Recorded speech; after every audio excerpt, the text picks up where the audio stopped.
अब हम जानेंगे हमारा सेकंड पार्ट कि HbA1c टेस्ट को यूज कहाँ कहाँ कर सकते हैं। सो पहला इंपॉर्टेंट यूज है डायग्नोसिस ऑफ डायबिटीज।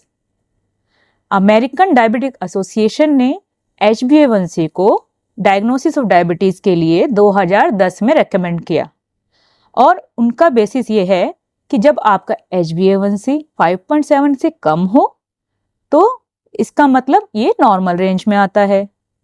आपका HbA1c यदि 5.7 से 6.4 के बीच में है तो हम प्री डायबिटीज बोलते हैं, और HbA1c 6.5 या 6.5 से ज़्यादा है तो हम डायबिटीज बोलते हैं। बट HbA1c 6.5 ही क्यों लिया गया? हम 7 भी ले सकते हैं, 8 भी ले सकते हैं। इसके पीछे रीज़न क्या है? एक्चुअली इसके पीछे एक सॉलिड साइंटिफिक एविडेंस है। हमारे पास कुछ लैंडमार्क स्टडीज़ की गई हैं टाइप 1 एंड टाइप 2 डायबिटीज़ में, और ये जो स्टडीज़ हैं ये बताती हैं कि जब हमारा HbA1c 6.5 को क्रॉस करता है तो हमारा रिस्क ऑफ कॉम्प्लिकेशंस बहुत ज़्यादा बढ़ जाता है, जिसमें सबसे इम्पॉर्टेंट है डायबिटीज़ का जो बुरा असर हमारी आंखों पे पड़ता है, जिससे आंखों की रोशनी भी जा सकती है। सेकंड, डायबिटीज़ का जो असर हमारी किडनीज पे, जो आगे जाकर डायलिसिस की तरफ हमें ले जाता है। एंड थर्ड है हमारे नर्व्स पे। सो इस तरह से HbA1c हमें हेल्प करता है डायग्नोसिस ऑफ डायबिटीज़। तो अब यह आता है कि जो HbA1c टेस्ट है, क्या इसके अलावा भी कुछ और टेस्ट हैं और बाकी टेस्टों के मुकाबले कैसे बेटर है? तो हाँ, कुछ और टेस्ट भी हैं जो हम डायग्नोसिस में यूज़ करते हैं। उनमें है हमारा फास्टिंग ब्लड शुगर लेवल, और दूसरा है जब हम 75 ग्राम ग्लूकोज लेते हैं तो उसके 2 आवर्स बाद हमारा ब्लड ग्लूकोज कितना बढ़ता है। बट प्रॉब्लम क्या है कि जो फास्टिंग ग्लूकोज है वो थोड़ा कन्वीनियंट नहीं है। आइए समझते हैं कैसे। जब फास्टिंग ग्लूकोज लेवल है उसके लिए हमें 8 से 9 घंटे की फास्टिंग चाहिए। फॉर एग्जाम्पल, आपने यदि रात में 11 बजे डिनर किया है तो आप मॉर्निंग में 8 से 9 बजे के करीब फास्टिंग शुगर चेक करेंगे। बट क्लिनिक में क्या होता है, मोस्टली पेशेंट जब हमारे पास आते हैं या तो ऑलरेडी उन्होंने ब्रेकफास्ट ले लिया होता है, या फिर जो ड्यूरेशन है वो काफ़ी लंबा हो जाता है, जैसे 11-12 घंटे। तो उस टाइम पे फास्टिंग शुगर हमें प्रॉपर इन्फॉर्मेशन नहीं दे सकता। दूसरा, फास्टिंग शुगर एक पॉइंट पे हमारी शुगर बताता है। इसका मतलब ये नहीं है कि 24 घंटे में हमारी शुगर वही होगी, वो कंटिन्यूसली चेंज हो रही है। तो इसका मतलब हमें पिछले 2 महीने 3 महीने में शुगर कैसा रहा, कोई इन्फॉर्मेशन नहीं मिलती। तीसरा है जो फास्टिंग शुगर है, क्योंकि वो एक पॉइंट की शुगर है, वो हमारा कोई भी चेंज है हमारी लाइफस्टाइल में, जैसे मान लीजिए रिसेंटली कोई हमारी फैमिली में इमोशनल या फिजिकल स्ट्रेस आया है, या हमारा लाइफस्टाइल चेंज हो रहा है, तो उसका असर हमारे ग्लूकोज पे पड़ेगा। अल्टीमेटली जो एक्चुअल पिक्चर है ग्लूकोज कंट्रोल की पिछले 3-4 महीने में, वो हम मिस कर देते हैं। दैट्स वाई HbA1c को गोल्ड स्टैंडर्ड माना गया है for the diagnosis of diabetes. इसकी जो स्पेसिफिसिटी है बहुत ही अच्छी है। सेकेंड इंपॉर्टेंट जो यूज आता है वो आता है मॉनिटरिंग ऑफ डायबिटीज। जो अमेरिकन डायबिटिक एसोसिएशन है वो रेकमेंड करती है कि जो डायबिटिक पेशेंट्स हैं उनका HbA1c टारगेट 7 या 7 से कम होना चाहिए। तो क्या सभी पेशेंट्स के लिए यही टारगेट है? नहीं, एक्चुअली जो टारगेट है वो डिफरेंट ग्रुप्स के लिए डिफरेंट है।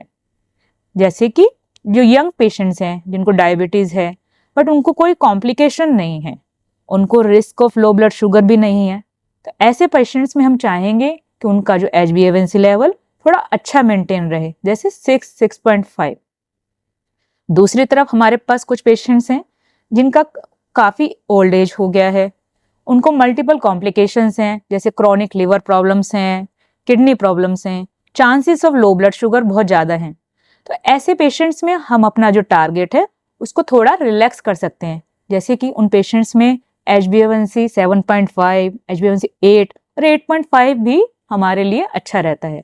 इसका मतलब है जो टारगेट है वो इंडिविजुअलाइज होना चाहिए, ना कि सबके लिए सेम। अब दूसरा आता है कि और हमारे पास क्या मेथड है जिससे हम मॉनिटरिंग करते हैं और HbA1c उनसे कैसे ज़्यादा बेटर है।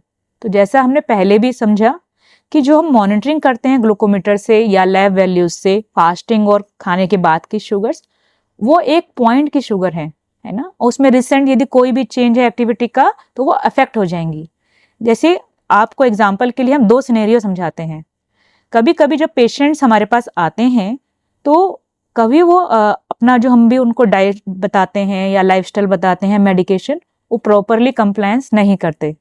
बट जैसे ही उनका विजिट का टाइम होता है वो प्रॉपर मेडिकेशन भी लेने लग जाते हैं, लाइफस्टाइल भी फॉलो करते हैं, जिससे उनका फास्टिंग और पीपी जो है बहुत ही अच्छा आता है। बट एक्चुअल जो पिक्चर थी, जो अनकंट्रोल शुगर रहा 2-3 महीने में, वो मिस हो जाएगा। तो HbA1c उस बिगर पिक्चर को दिखाने में बहुत ही इंपॉर्टेंट है। दूसरे कुछ पेशेंट्स ऐसे भी होते हैं जो बहुत अच्छे से हमारी जो एडवाइस है उसको फॉलो करते हैं, बट सडनली फैमिली में कोई इशू हो गया या कोई फंक्शन है तो 1-2 दिन से कुछ अच्छा उनका जो है कंट्रोल नहीं रह पाया, जिसकी वजह से फास्टिंग जो चेक किया वो बढ़ा हुआ आया।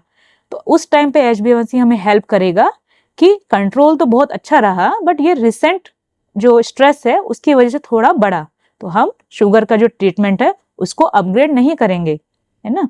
तो ये था कि मॉनिटरिंग में HbA1c कैसे बेटर है बाकी ग्लूकोज मॉनिटरिंग के। तीसरा इंपॉर्टेंट आता है कि HbA1c लेवल से हम प्रेडिक्ट कर पाते हैं कि आपको रिस्क ऑफ कॉम्प्लिकेशंस कैसा रहेगा।